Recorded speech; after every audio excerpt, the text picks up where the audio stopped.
ॐ भूर्भुवः स्वः तत्सवितुर्वरेण्यं भर्गो देवस्य धीमहि धियो यो नः प्रचोदयात् ॐ शान्ति शान्ति शान्ति. Sai Ram, dear sisters and brothers, I am giving you another video on Sai Baba Gita. That is my ninth video. This book is divided into three parts. First part is path of devotion, second is path of wisdom, and third is path of action. So I have given 8 videos on the first part, path of devotion. Now I am starting with the first video on path of wisdom. Okay, so it starts with the heading Give up self delusion, know your real self. That means forget about the Maya, all about the world, and know thyself, your reality. Now, Krishna admonished Arjuna, give up this faint heartedness, pluck your courage and fight. This weakness of heart that has overtaken you is not becoming of a great hero. Embodiments of love. What was responsible for Arjuna's despondency? It was ignorance. Because of ignorance, he developed body consciousness, and because of body consciousness, he became confused and weak minded. He lost all his resolve and courage and was unable to accomplish anything. Infatuation and attachment lead to sorrow. Krishna told Arjuna, as long as you are weak-minded, even the smallest task will not get done. You will be haunted by sorrow. Do you know what causes this sorrow? It is your attachment. You are infatuated with a sense of my people, my kinsmen, my friends. This possessive attitude stems from ignorance. Attachment and infatuation will always make you faint-hearted and plunge you into grief. These are the real enemies you must battle and conquer. As long as you are swayed by this possessive attitude, thinking only of yourself, your family, your people, your things, you can be certain that sooner or later you will be cast into sorrow. You must shift your focus away from your little self and its concerns for me and mine. Align yourself with the will of the divine. Travel from selfishness to selflessness, from bondage to liberation. More than ever, the teaching is applicable today. For example, think of the time when the school photographer came to take pictures of all the students in your class. When the photos came back from the lab, more than likely you were interested in finding your own photo.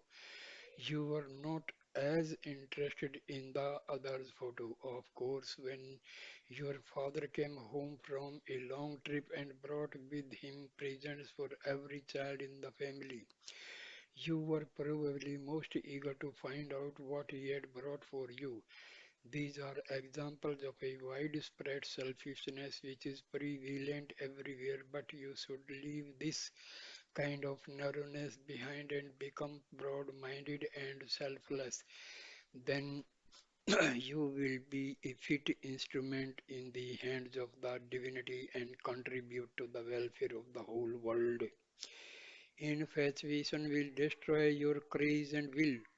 Before the great war referred to in the Gita, Arjuna had participated in a number of battles, but never before had he been overcome by despondency and attachment. Now, the same Arjuna was overwhelmed with grief when he realized that the opponents he had to fight were his own grandfather, his kinsman, and his teacher. This possessive feeling made him feel dejected. He became a victim of infatuation. The feeling of minus had crept in. As this attitude grew, its consequence, which is sorrow, also grew along with it. Previously, when Krishna went on his peace mission to the opposing side, Arjuna discouraged it. He used immediate war. He tried to convince Krishna that the mission would fail, that talk would prove futile, and only a victorious war could restore to them the kingdom which had been stolen from Arjuna and his brother. At that time, Arjuna told Krishna, this struggle for right cannot be settled by peaceful means. Our enemies will never agree to the terms of your peace mission. Their hatred and greed is unappeasable. Why waste your time and efforts on them? Good and evil cannot coexist. They are incompatible. They will never join together. Your mission is bound to fail.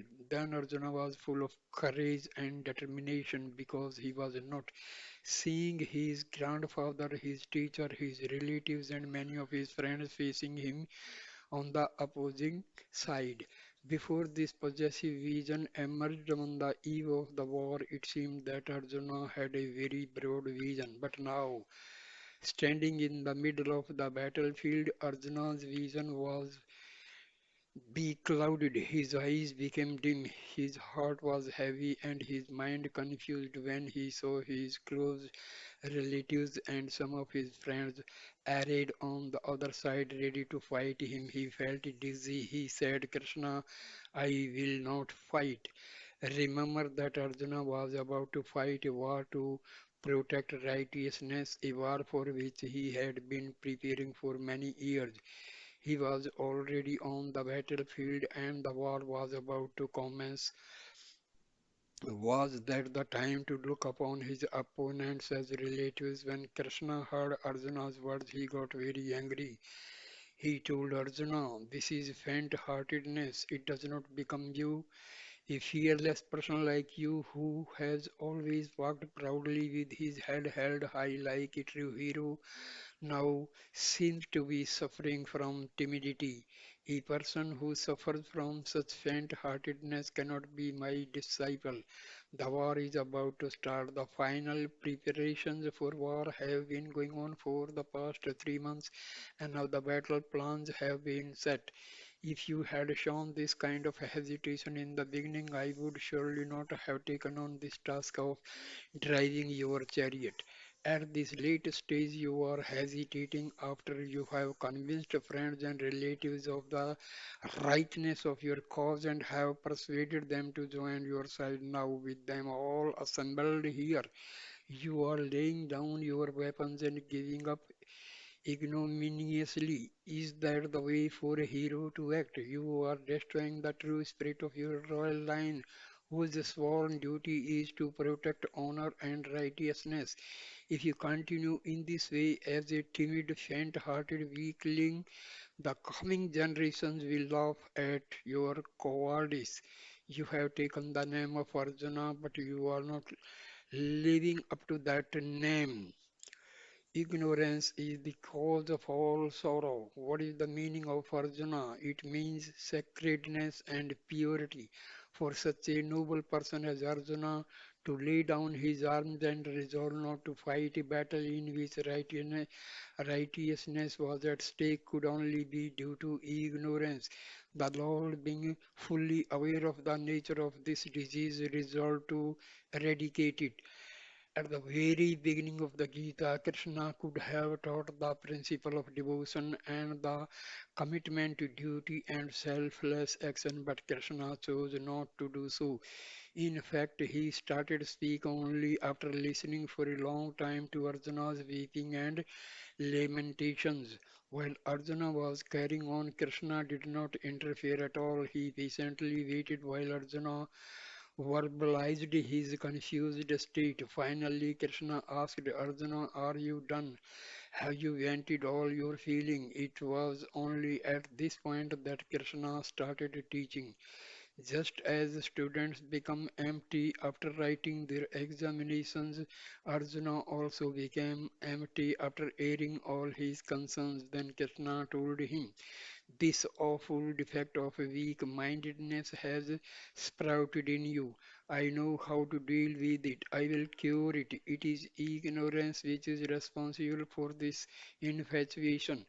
This ignorance is causing your weak mindedness. Then Krishna started instructing Arjuna in the highest wisdom, the knowledge which distinguishes the true self from the false self, the eternal from the ephemeral, the sentient from the insentient.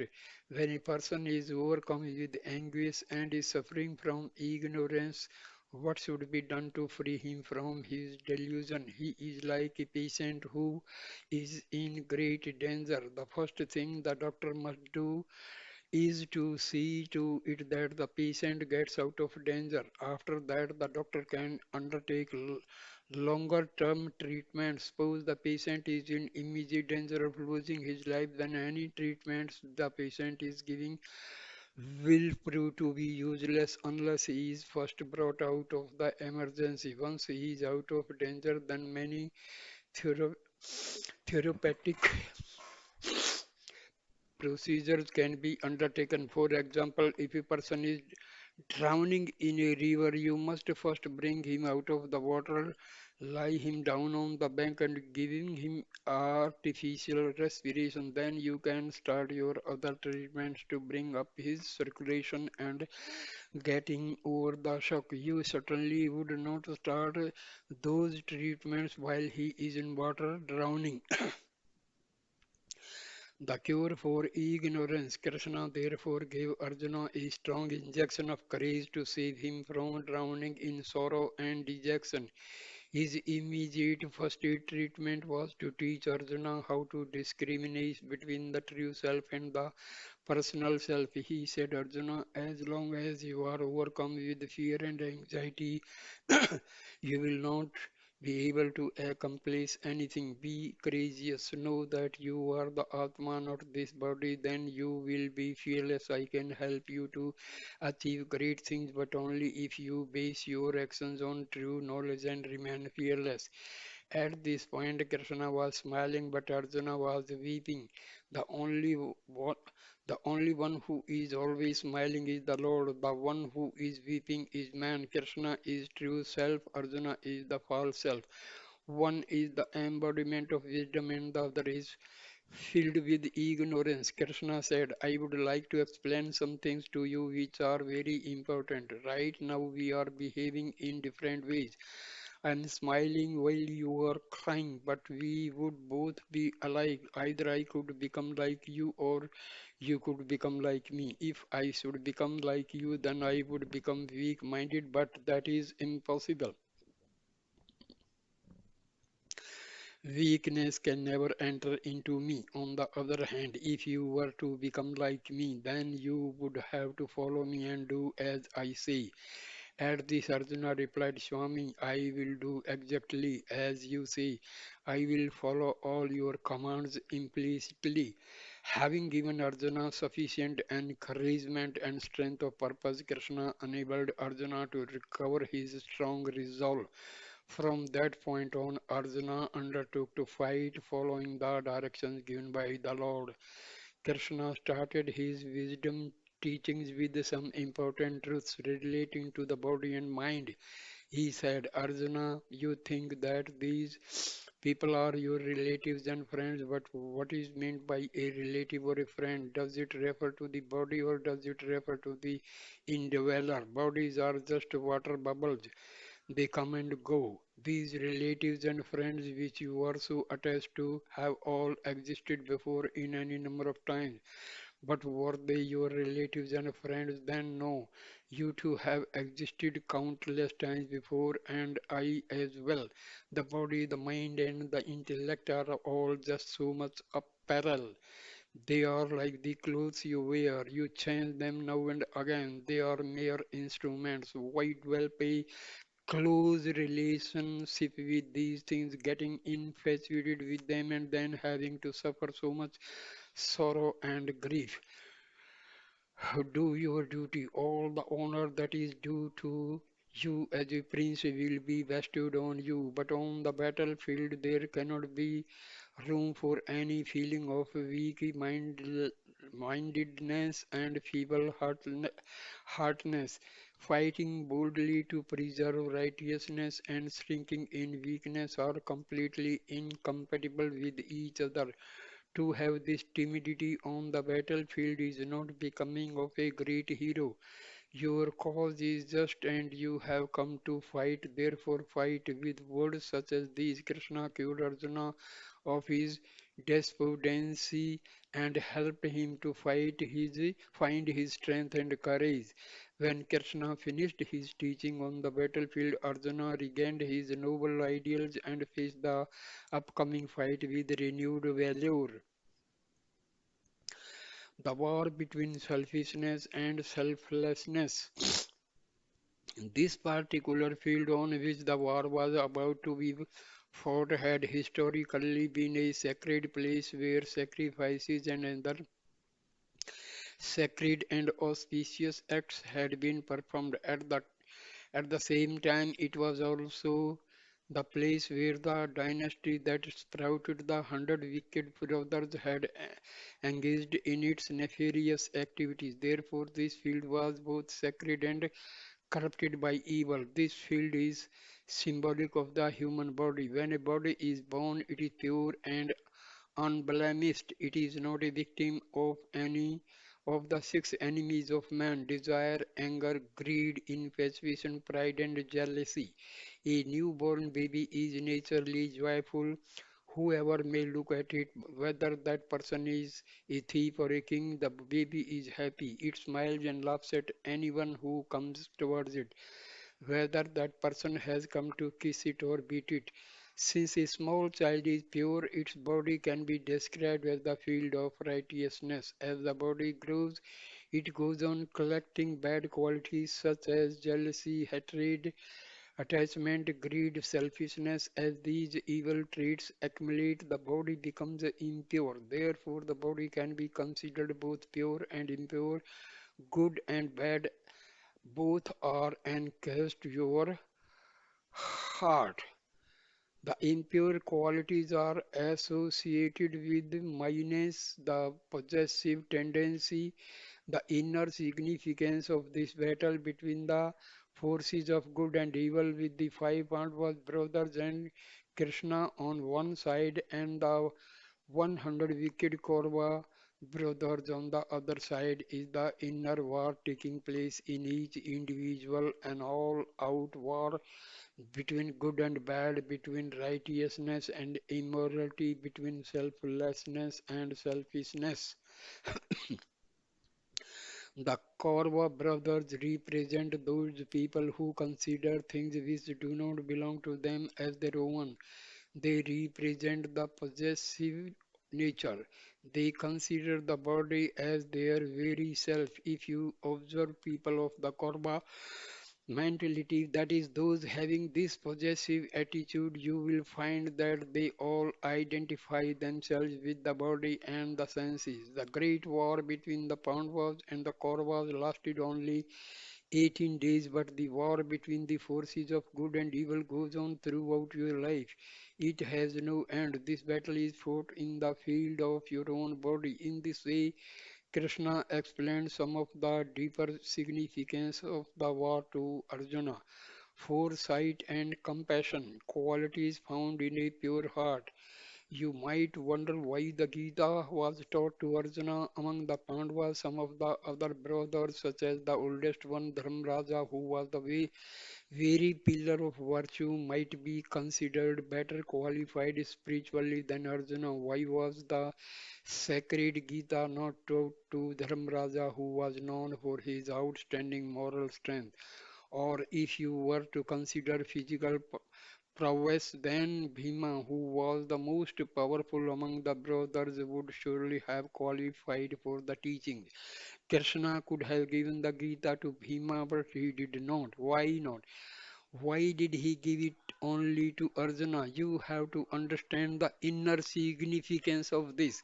Dharmaraja was the embodiment of righteousness, but he did not have foresight. He did not think about the future consequences of his actions. Only after events had already occurred did he think about their consequences and feel sorry for what he had done. He had hindsight but not foresight. If you take Bhima, he of course had great physical strength, but he did not have much intelligence. He was able to uproot a tree, but he was lacking in discrimination. Arjuna, on the other hand, had foresight. For example, Arjuna told Krishna, I would rather be dead than fight against these people. It will mean so much suffering later on, even if we win the war. In contrast to Arjuna's anguish about all the suffering that would be brought on by this war, Dharmaraja was quite ready to get on with the battle, although later he felt deeply depressed about all the killing when the war was over. Years earlier, Dharmaraja had been pulled into a royal game of dice in which he lost everything, including his wealth, his kingdom, and even his wife. Afterwards, he was filled with great anguish and remorse. Whenever a person without discrimination and foresight is called upon to make a decision while in the midst of difficult circumstances, he invariably regrets his actions later on.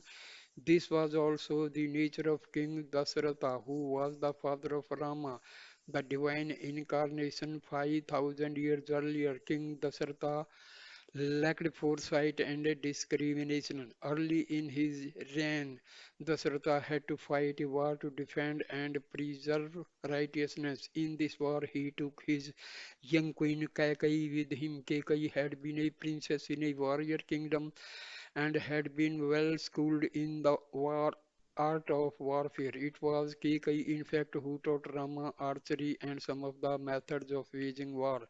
When Dasharatha was fighting during the war, one of the wheels of his chariot started coming off. Kaikeyi used her finger to keep the wheel from separating itself from the axle. In so doing, she saved Dasharatha's life as well as her own. After having achieved victory, King Dasharatha noticed that her hand was bleeding profusely. Seeing her plight, he was so overwhelmed with infatuation and so pleased with her courage and sacrifice that he told her, Kaikeyi, you can ask for two boons.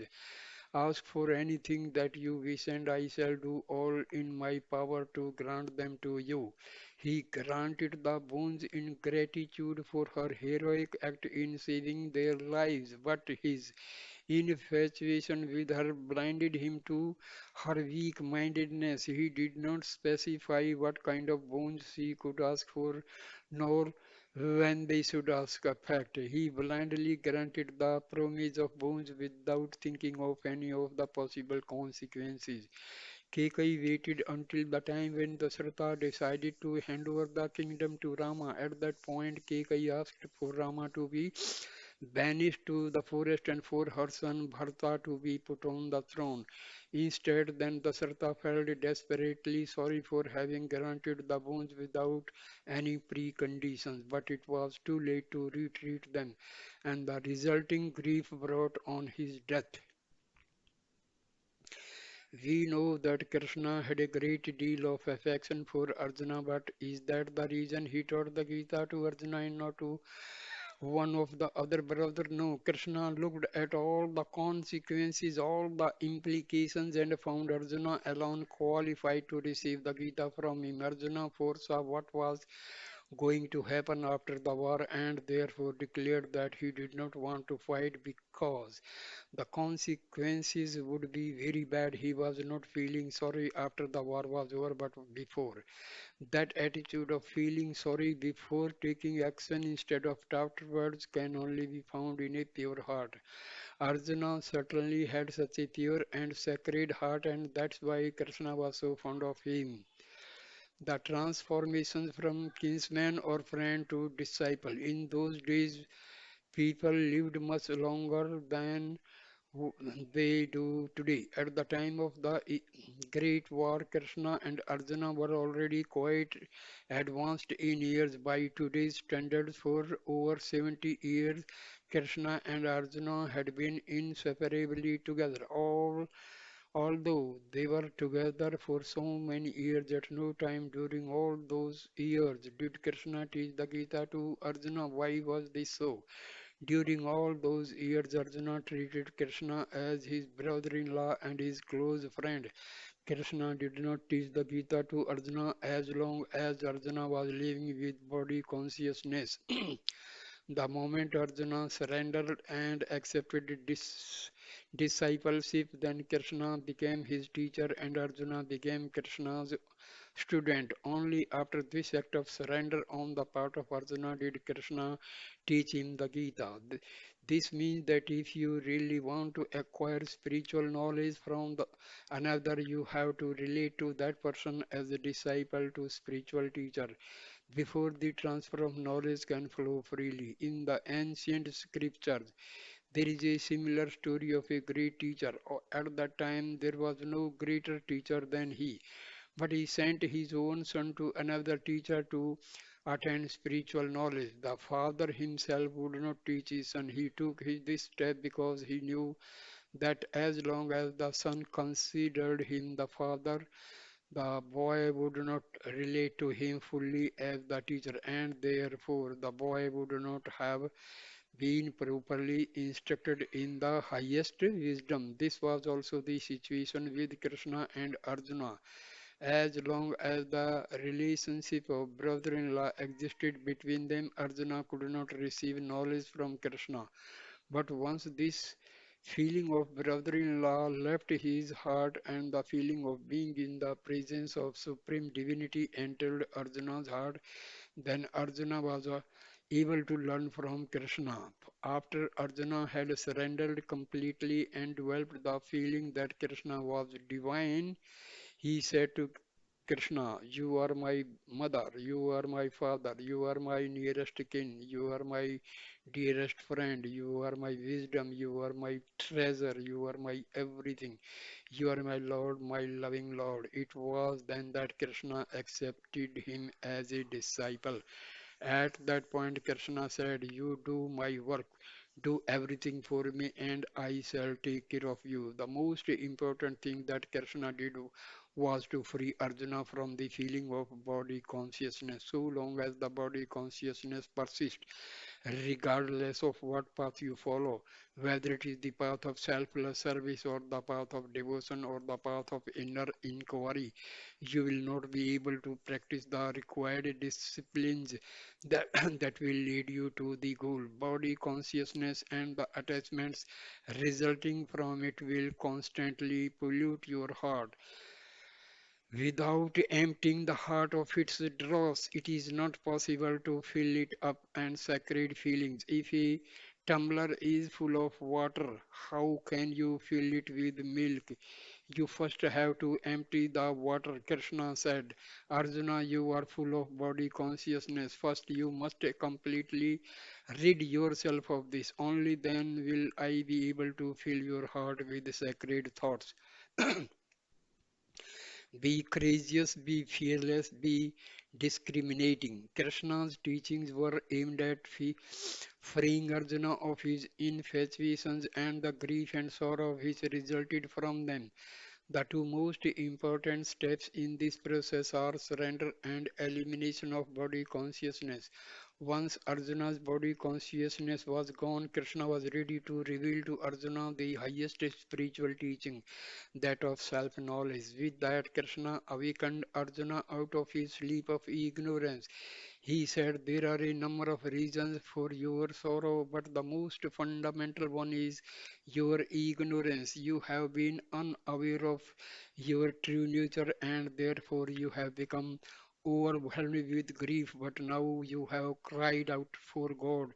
You have cried out for righteousness. You have cried out for me. When you cry for me, I will take care of you and give you everything you need. You all cry for so many different things, but do you cry out for God? Do you shed tears when there is a decline of righteousness? When you do, the Lord will establish Himself in your heart, teach you His highest wisdom, and make you an instrument in His mission. For this, you must have courage and inner strength, Krishna told Arjuna. You should never have any kind of weak heartedness. It is only after you remove such weakness from your heart that the divine power will enter and reside in your heart. If you do not have courage, even sheep will frighten you, not to speak of evil minded man. You must have the capacity to face all circumstances. If you run away in fear, even monkeys will attack you. But if you have a stick and stand your ground, the monkeys will not come near you. Whatever the circumstances, face it squarely and do not show your back. Then will you be able to achieve what you set out to do. The essence of this teaching is be courageous, be fearless. Courage is the primary instrument for achieving any kind of success. You need to have more courage and more determination, but you should not have blind and foolish courage. Courage must be accompanied by discrimination, only then will success be assured. Banish the ignorance and sorrow will leave you forever. To gain wisdom, you need to undertake the practice of inner inquiry. In this practice, you dissociate yourself completely from your mind and your thoughts. It is identification with the mind and its impurities that causes bondage. In this connection, Krishna told Arjuna, timidity, grief, sorrow, all these weaknesses and fears that you are experiencing are associated with the mind. What is the reason for this sorry state you find yourself in? It is the impurities in your mind, Arjuna. You have identified yourself with this impure mind, and as a result, you are suffering. Embodiments of love. The first thing Krishna did when he started speaking was to diagnose Arjuna's malady. Arjuna was suffering from ignorance. He was ignorant of his own true nature and the true nature of everyone else. Because of this ignorance, Arjuna came under the spell of delusion and duality. He had fallen prey to the impurities in his mind. He felt the anxiety of separation. As a result, he became despondent. He was overcome with grief and sorrow. The cure for this disease of ignorance is wisdom. Therefore, Krishna started his teachings by expounding on the path of wisdom. Your true nature is eternal joy. Life may be thought of as a flow where different energies, feeling, or states of being come together and then separate again. These are moments of transition when a particular ephemeral quality changes to its opposite or when a particular time period changes to another.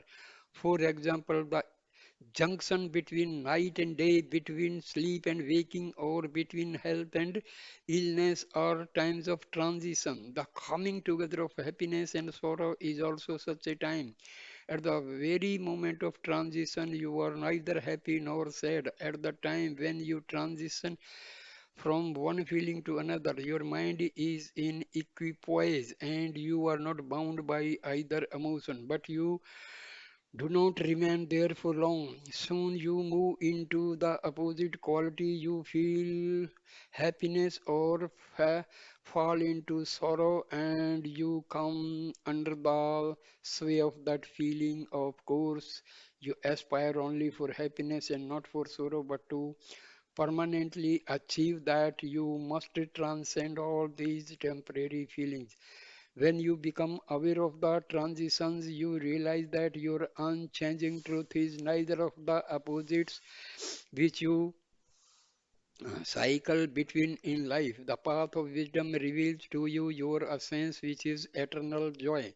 Your true nature transcends all these temporary joys and sorrows when you are identified with your eternal self. You are not be affected by the pairs of opposites. The path of wisdom teaches the way to eternal joy through the practice of detachment and discrimination. This practice must be based on unwavering love for the divinity present everywhere. The body is the outer garment that you as pure spirit wear. In the Gita you will find reference to the master of the sense organs and to the one who has acquired control over his sense organs. Krishna was the master of the senses and Arjuna had gained control over the senses. But at the beginning Arjuna was steeped in body consciousness and was not in control at all. Arjuna began worrying after he started thinking about the future consequences of the forthcoming battle with his relatives and friends. He was deeply concerned with what might happen following the destruction of these people. In other words, Arjuna was thinking only in terms of body consciousness. The body can be thought of as a vessel or a container or apparel which the individual soul puts on, just as it is natural to throw away a dirty or a worn out article of clothing and wear a new one. In the same way, you also give up this body and put on a new one. Krishna showed that death was very much like getting rid of an old piece of cloth. When ordinary people hear that the body can be thought of as a dress that you put on and take off, they get some doubts. After 80 or 90 years, when old age has had its effect, one can easily accept that the body has become like a worn out cloth. Then one would agree that these old clothes should be left behind. But if a person dies during youth or manhood before old age has set in, it would amount to leaving new clothes behind. Suppose a body of 20 years is left behind, how can it be called an old worn out cloth? That is obviously a new cloth. Krishna answered this doubt with an example. Suppose you had gone on a pilgrimage 1 year and while there you had purchased a piece of cloth. You brought the cloth home and kept it in a closet. Then after 5 or 10 years, while putting some clothes in storage, you came across this piece of cloth and remembered that you had brought it many years earlier. You took this cloth to a tailor and got a shirt made. One day, while wearing this shirt, you bent over to sit down and the back of the shirt tore. You thought it was a new shirt, but how quickly it had become torn. Why did it last only for such a short time? It tore because the piece of cloth was old.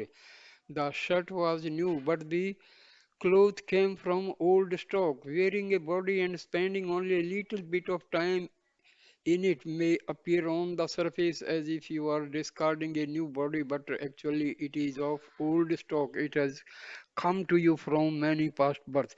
Here is another example that will help you to understand this. There are two individuals, a young person and an old one. The young man who is 18 years old has been striking a stone repeatedly, giving it 20 powerful blows with a hammer, but it does not break. He sits down to rest. Then an elderly person comes along and with only two strokes of the hammer breaks the stone. What is the reason for this surprising result where the stone did not break after 20 strokes given by the strong young person but was quickly broken by a feeble individual of 80 years of age who gave it only two strokes? The mistakes in thinking is to count only the two strokes given by the old man, believing that the stone had given way after the impact of those two strokes. But in truth, it gave way after 22 strokes. After the 20 strokes given by the young man, it was given an additional two strokes by the elderly person. Then it broke.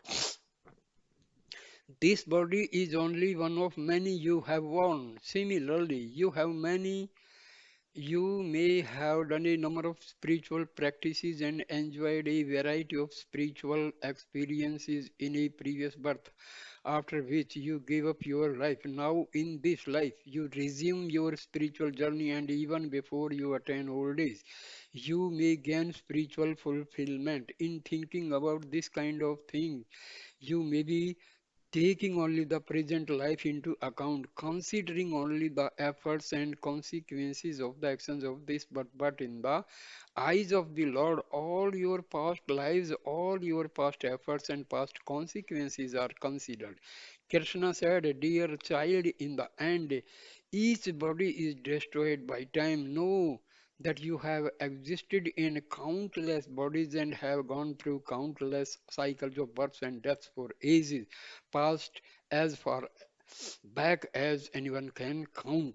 The very meaning of the word for body in Sanskrit is that which wears out. It is born as a lump of flesh. During its growth, it becomes a beautiful, attractive body. But then ultimately it becomes old and loses its strength and attractiveness. The body is an inert, insentient thing. During a lifetime, it undergoes a number of changes and then eventually gets worn out. But now, you may have a doubt, how can the body be called inert and insentient? It is talking, it is walking, it is living, it sees, it hears, it feels, it experiences pain, it is full of activities. This living body cannot be called inert, but once you find the mechanism of a watch, it also starts working and moving. From that moment on, the hands of the watch will be going round and the bell will be chiming every hour. But that is not sufficient reason to say that the watch is alive because of the power it got when you wound it. This watch functions properly. In the same way, because of the life energy given by God, your body talks and performs various functions. Without the divine principle animating it, the body cannot function just as the watch cannot function without being wound. But now another question arises. A watch is working but it does not change its form and size, whereas a body will be growing. How can you account for this? If it is merely an inert thing, how can it grow? Inert things do not grow, but if you sweep the floor and collect the dust and put it in a dustbin, even that heap will grow. When you go on feeding this body with all sorts of food, this body also grows. As the food heaps up inside, the body grows. A heap of dust may grow, but you cannot say that it has life. Similarly, just because you find your body growing, you cannot infer that it is alive. The body itself is just an inert thing, but it is full of consciousness because its very basis is divinity. Always remember that basis. It is this divine consciousness that supports and activates the living principle of all living beings. Ignorance is being unaware of your true nature. When Krishna called Arjuna ignorant, did it mean that Arjuna had no education? No. It did not mean that at all. Arjuna had mastered a great number of skills. He was well trained in the martial arts, in the art of administration, and many other professional skills. But in the field of spirituality, he had no knowledge. Here he exhibited real ignorance. People use their capacities and faculties to specialize in one particular field and develop a profi- proficiency in it. Some people use their faculties for mastering music, others write poetry, others develop skills in painting and sculpture. Among scientists, one person will achieve in biology in that way. They may be made extraordinary contributions each in his own particular area, but they do not know much about other areas of knowledge. The only one who has complete mastery and proficiency in all areas is God. That's why he has been described as omniscient. One who is omniscient is also omnipotent and all pervading. Only God has these three qualities: omniscience, omnipotence, and omnipresence. Knowing the past, present, and future, and knowing what Arjuna was ready, Krishna undertook to teach Arjuna the greatest spiritual truths. He told Arjuna, recognize the ephemeral nature of the body and never forget its unchanging basis. With that divine basis as your focus, discharge your duties. To begin with, you must get rid of all your attachments. You are overwhelmed by attachment to the body. This attachment is very dangerous. It will destroy all your powers of discrimination. There is a small story to illustrate this. The danger of being attached to the body. Once upon a time, Indra, the lord of the celestials, was cursed to be born as a pig on earth. Being born thus, he was spending all his time living a family life in dirty, muddy water. The sage Narada, while passing by and seeing this pig and its family, recognized Indra reduced to that lowly form. Narada, who loved Indra dearly, took great pity on him. Narada spoke to the pig, Indra, look at what a state you have degenerated into. How did this happen? How could you, a great deity with unlimited power, the Lord of all the heavenly regions, have come to this? But never mind, don't worry, I will get you out. I will use all my accumulated powers of penance to help you. He spoke to him very sympathetically, lamenting that one who should be enjoying all the luxuries of heaven had been put into such a miserable state. How very unfortunate Indra's life had become, Narada thought. But Indra, in the form of pig, replied, Narada, why are you coming in the way of my happiness? The joy that I am getting in this dirty water, I will not be able to get anywhere else. The wonderful life that I am enjoying here with my wife and children in this mud hole, I cannot even get in heaven. Why have you come here to meddle with my life and get in the way of my joy? Please go your way and leave me be.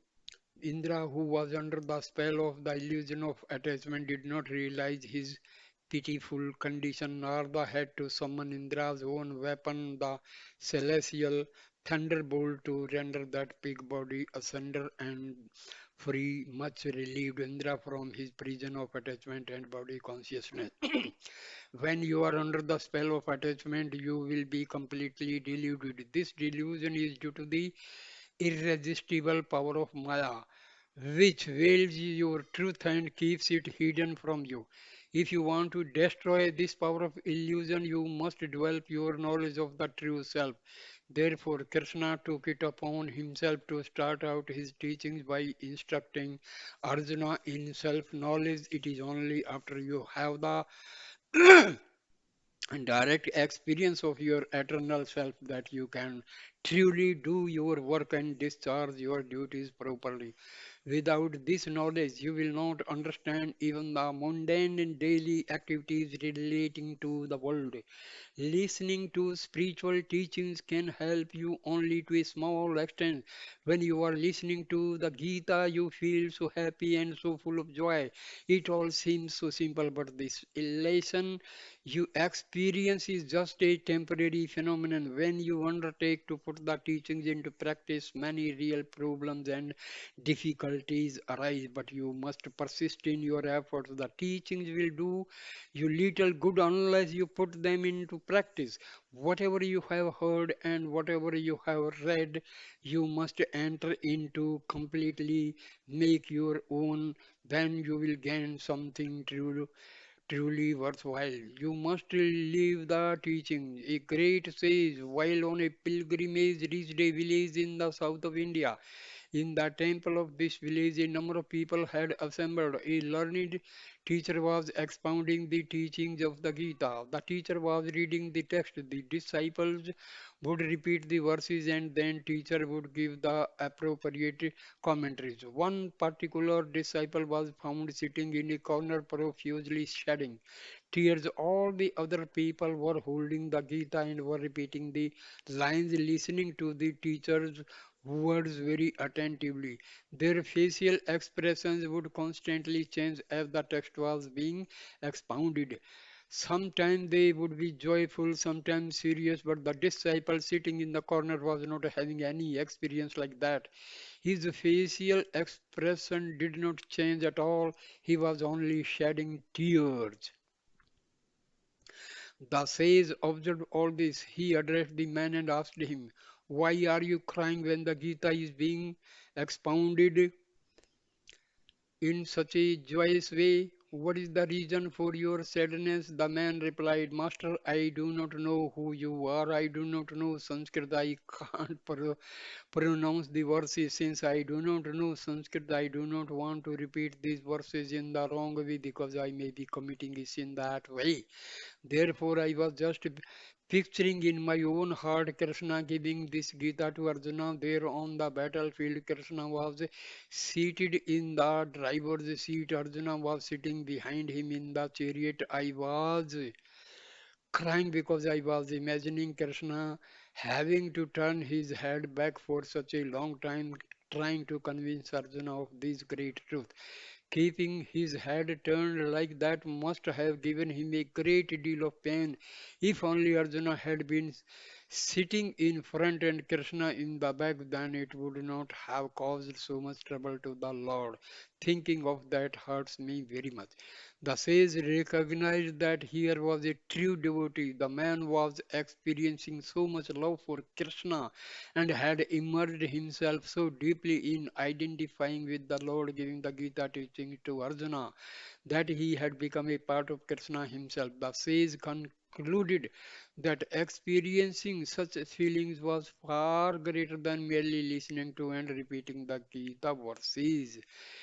Even now, while the Gita is being expounded, some of you are writing everything down reverently in your notebooks, while some of you are holding the Gita in your hands and following the verses, trying to learn them. But these are all just outer activities which will not evoke very deep feelings of devotion. If you want your heart to become completely saturated with the essence of the teaching, you must seek the inner experience. Do this by putting the verses into practice in your daily life. Even if you practice only one of them, it will be more than enough.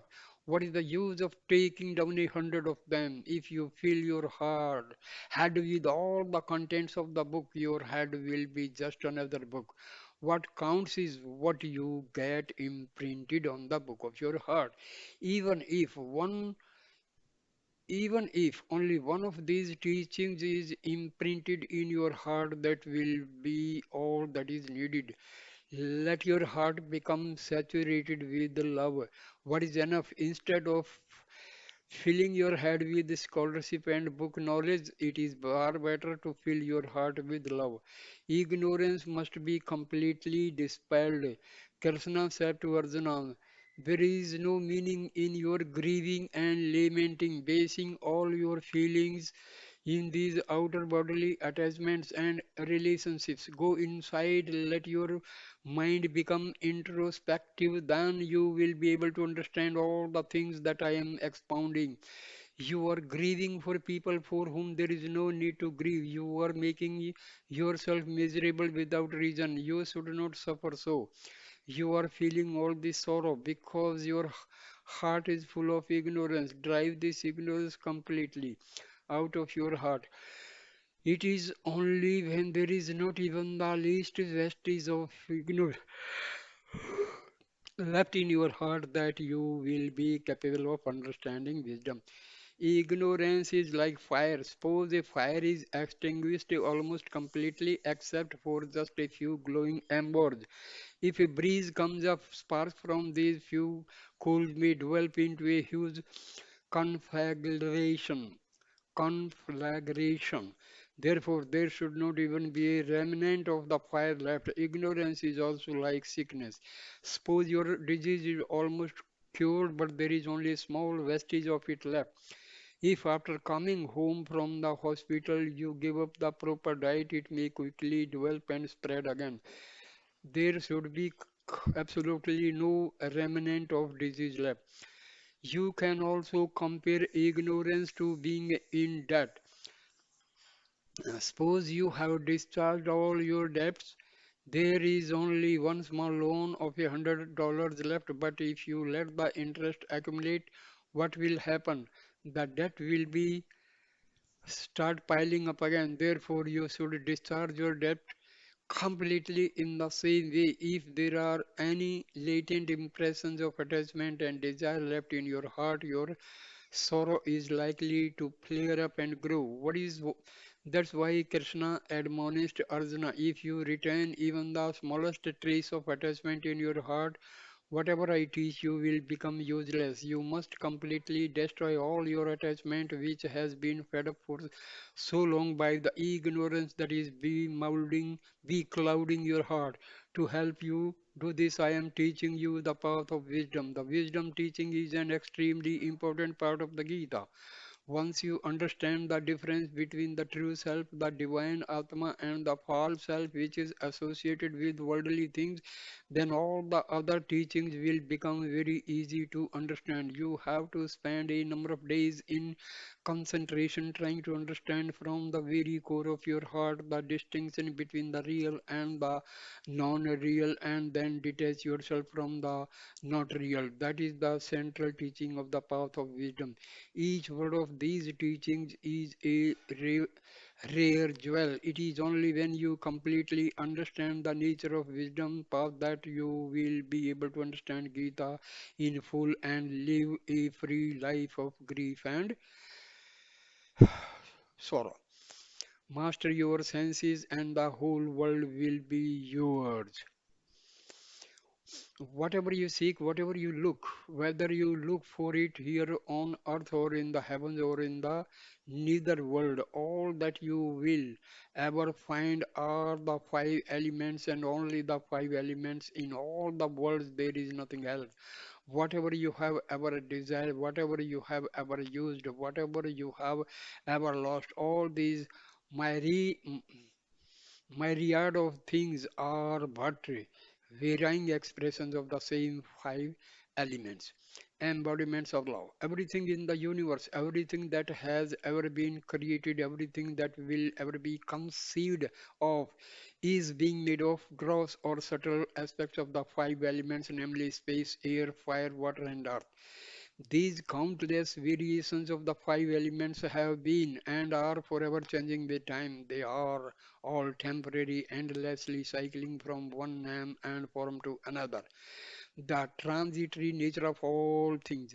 The flower which has blossomed today will be dried tomorrow and it will be decomposed a few days later. Food that has been cooked today will be spoiled tomorrow and becomes poisonous the following day. Once it has become spoiled, you cannot get the fresh food back. The beautiful form of today will turn ugly by tomorrow. You even atoms making up the matter in the moon maybe time end up here on earth and atoms making up matter here on the earth may go to the moon.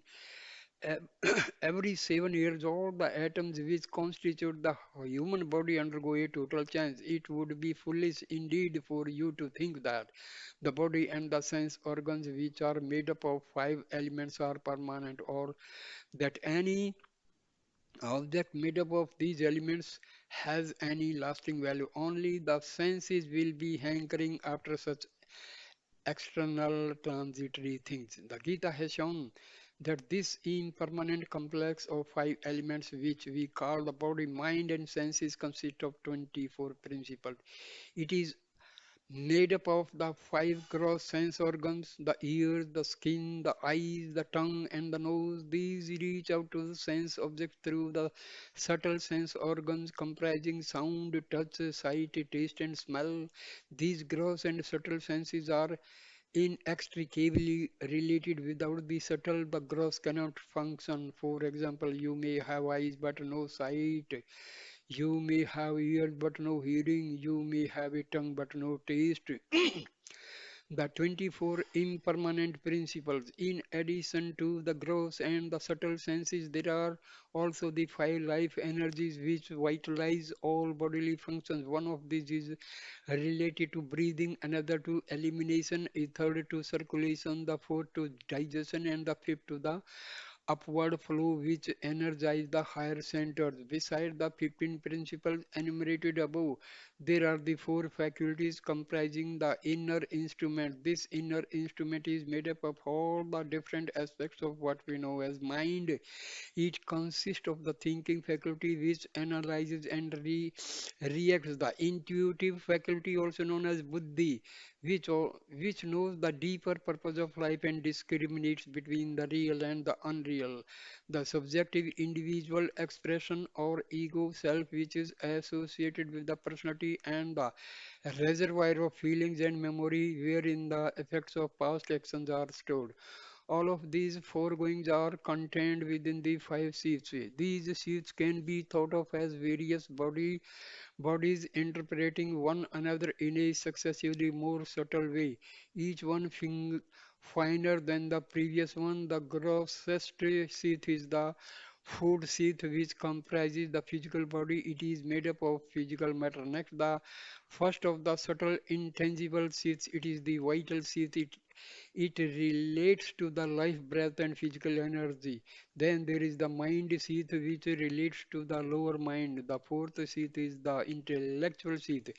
It is associated with the higher mind, and wherein the buddhi is the intuitive discriminating faculty is contained. These last mentioned three seats, the vital, the mind, and the intellectual, all make up the subtle body of man. Finally, there is the bliss seat, the subtlest of all bodies. It is known as the causal body.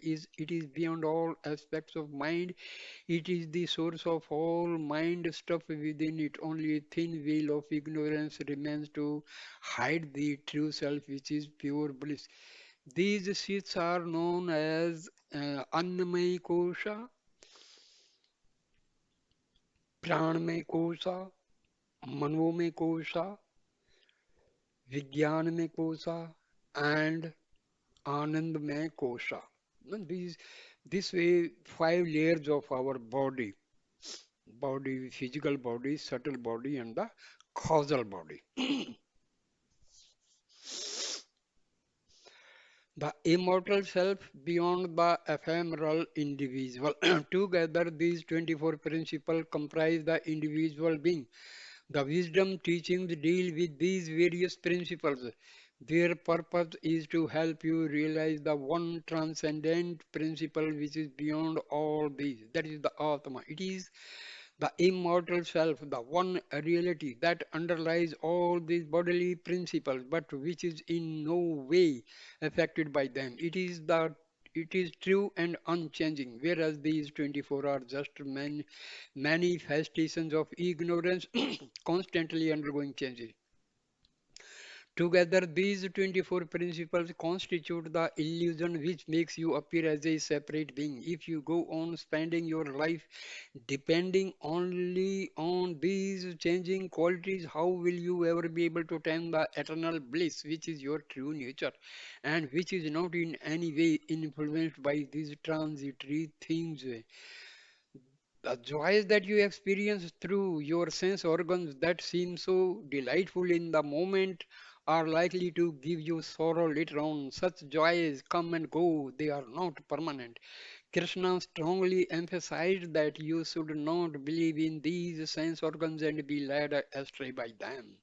However educated you may be, whatever office you may hold, whatever position you may have, unless you gain control over your senses, you will not be able to gain peace of mind. Inner peace can be obtained only by controlling the sense organs.